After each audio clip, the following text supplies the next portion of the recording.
So now we're going to jump into the playlist and we're going to open it by clicking this button, or also F5 will do it. And this is going to be where we actually make compositions out of the many little looping parts of things that we did in the step sequencer or piano roll of the channel rack.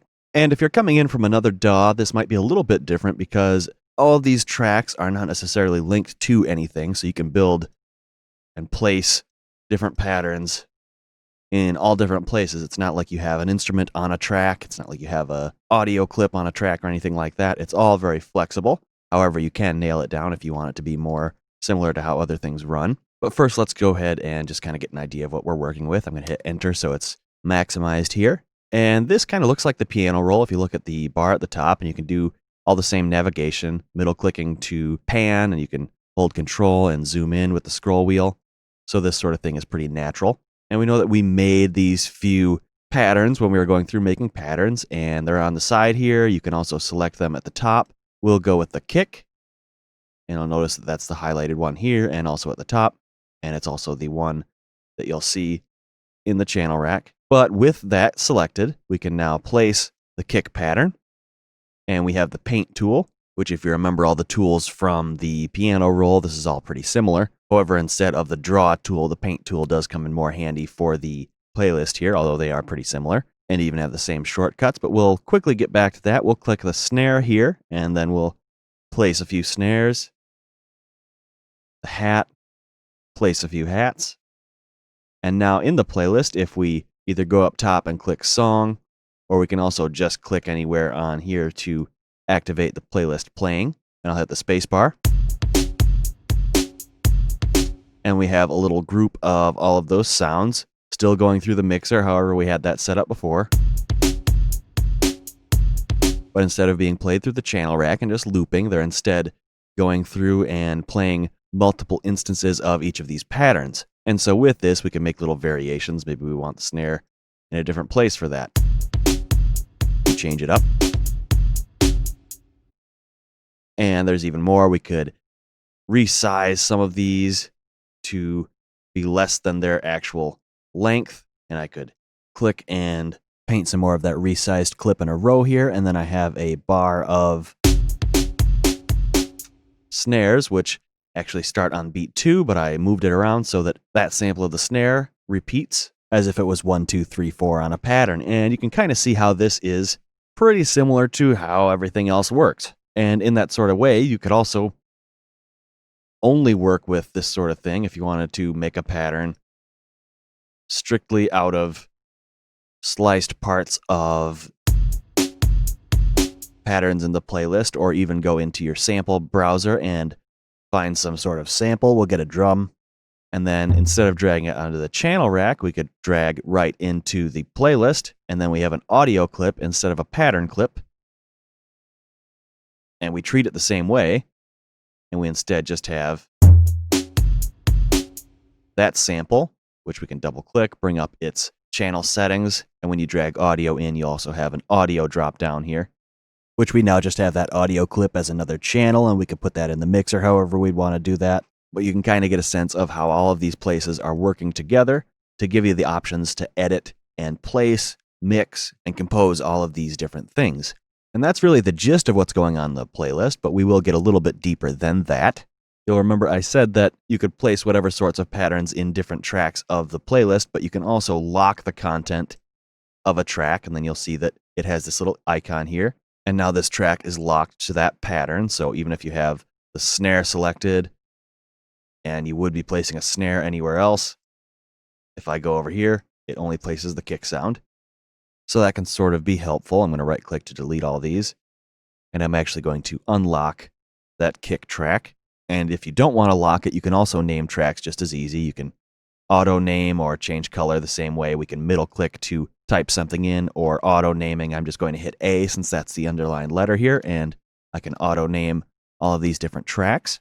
And the drums, I'm also going to go ahead and grab at the bottom. These are resizable, but if you drag all the way up and go a little further, it will group these tracks together into what you see here. And in here, you can collapse that group, or if you hold shift and scroll, you can move that group together. And that goes for any other track as well. Shift and scroll to move it. And I'll right click A to auto name this one too. And you could delete tracks or do a number of different things. If you want to color a whole group, you can auto color a group from what the main channel would be in their grouped. Or another helpful thing with patterns, if you want to click and drag out a few, you can go ahead and merge the patterns.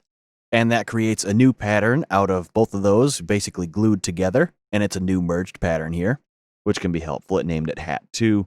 And we'll just dump that over on that hat track. And it's just listed with your hats here on the picker panel on the left side of the playlist, or again, anywhere else that you would be able to select from patterns. And you'll also see in those selections, you have selections for things like audio clips. You have audio clip sources, pattern clip sources, and there's also automation clips that we can work with, but they all work in the same way, more or less. You can just select from a different one, be able to place it, and they're easily grouped to be able to pick from what they are. We can hold Control and highlight it if we want to delete a few things. If you remember a few of the shortcuts in the piano roll, we'll still be able to do that. Let's highlight a few, holding Control and dragging over. I'll hold Shift, and then I'm going to copy everything that I had highlighted. Or again, I can hold that right Shift key, click and drag to slice, and do that again. So those few tools are definitely helpful. Holding Alt and right-clicking on something previews whatever clip we select. And so you kind of recognize a lot of those same shortcuts and tools that we saw in the piano roll, which is nice since it's kind of a unified workflow. And another thing that we kind of have seen before, we have that plus sign, which adds another pattern. We can type in another name, new pattern. And now, just like pressing this plus sign up here, we have the same way to add patterns, add things to that pattern, and place that in here.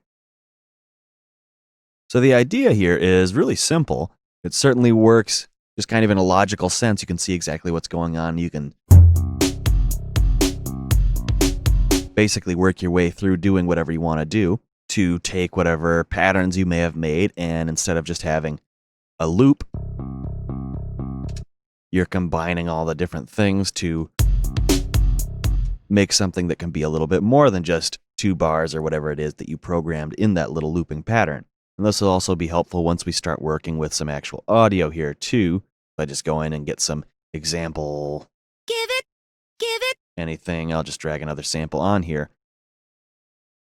I can go in, hold right Shift key, and I'll actually hold Alt so that I bypass the snap. And then I sliced